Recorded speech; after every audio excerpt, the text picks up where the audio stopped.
Today we're talking about the AgriWorkplace skills training program. So, I'm sure most of you have had a chance to at least hear about it or see a little bit of information online, but we'll go through this presentation and hopefully we can clear up any questions that anyone might have.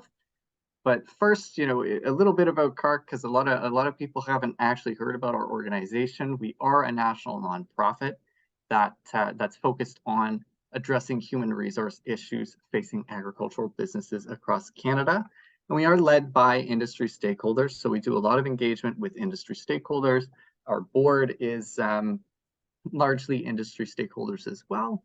And we're working on a national workforce strategic plan, which works with an abundance of industry groups. And I think we're at about 70 people in those groups. So we hear a lot from industry and we try to make sure our work is focused around what industry needs, what industry wants, and what would be helpful for industry. So this is one of those things that we thought would be very helpful or thought that industry could use.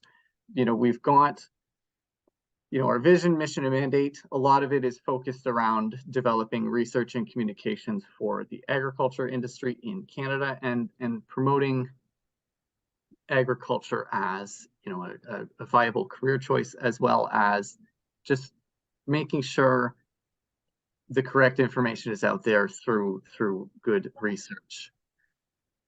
So yes, I suppose I forgot to introduce myself as we go through the slides. My name is Aaron Brisson. I'm the project manager of training at CAHRC.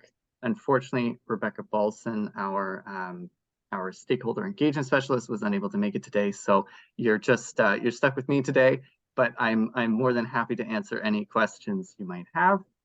So this is kind of the run through of what we're going to talk about, how it works, the eligibility and training requirements, and then the platform as well as Q&A.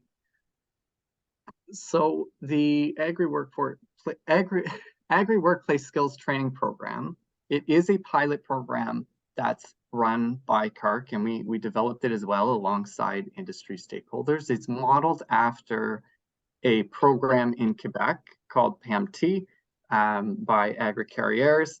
AgriCAHRC is basically CAHRC, but for Quebec specifically. So they've got a wage subsidy program that it's a training program that has a tax credit instead of a wage subsidy directly, but ours is a wage subsidy. So the program is designed to help employers and employees in agriculture through training and by providing wage subsidies for the wages paid to the workers up to $5,000 or $7,500 for workers from equity deserving groups. And then it also has wraparound supports for childcare, transportation, and a completion bonus as well to help the worker out. The program does have a combination of e-learning and on-the-job training. The e-learning is actually for the employer, and only the employer needs to complete the e-learning. It is a little demonstration on the on-the-job training methods. So it kind of goes through the steps as to how to effectively train workers. We know there are a lot of steps that can sometimes be missed when you know a job so well. It's very easy to accidentally miss a couple steps, but the e-learning is designed to help you take your time and go through the process of figuring out what all is needed in a particular job. And then the on-the-job training component is the employer or supervisor who's also taking the learning can train their workers through on-the-job training. So demonstrating, this is how you do the task, explaining everything and going through kind of the step-by-step process of training. The objective, of course, is to show employers, the effective method of on-the-job training, and then having the employer able to train their workers effectively, as well as train against the major task areas that were outlined in our national occupational standards. These national occupational standards are developed with industry, again, to basically have a full document of all of the tasks that would be associated with a particular job in agriculture. So, for instance, a worker level in dairy, you've got all of your tasks that are associated. So we call them major task areas, as well as subtasks associated with all of those areas. So it provides a very clear understanding for everybody, these are all the things that would be expected of this position. It's sometimes a really daunting document.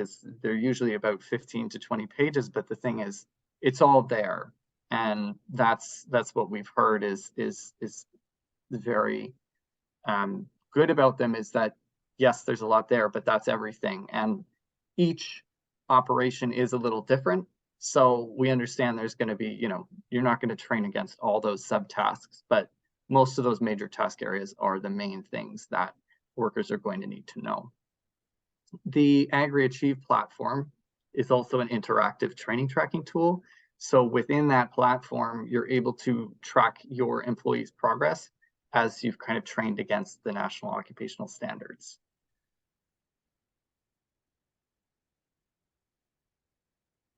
So we'll hop into the eligibility requirements. So you have to be a registered Canadian business or nonprofit and in primary agriculture. So it's right now the pilot program is only open to these I believe it's 7 commodities. So apples, beef, crops, dairy, greenhouses, mushrooms, and swine. And you need to be paying the participant or employee for the role. The employee is 18 years of age or older, and they can be a new or existing hire, but they have to work at least 20 hours a week. So we've got a little bit of requirements there. These are also available on our website, and I'll be sure to share the link with you as well before we end off today. So you've got access to this, so you can take another look. There are a few more, but these are kind of the biggest ones that are, most important. I will say, and I don't know if it's in this presentation, it doesn't look like it, but participants do need to be Canadian citizens, people who have been granted refugee status or permanent residents. Unfortunately, temporary foreign workers are not eligible for this particular program.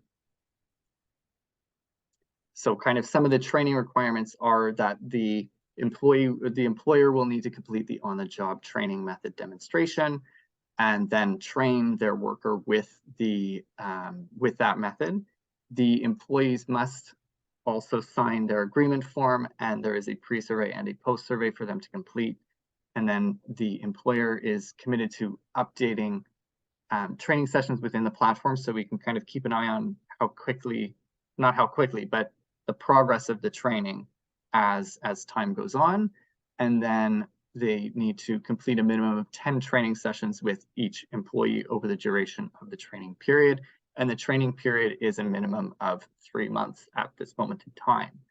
It is possible that some of these items will change as time goes on, just based on the fact that it is a pilot program, and we are trying to learn what is a barrier for anybody trying to enter into the program, as well as just trying to make it more effective and more beneficial for employers in the country.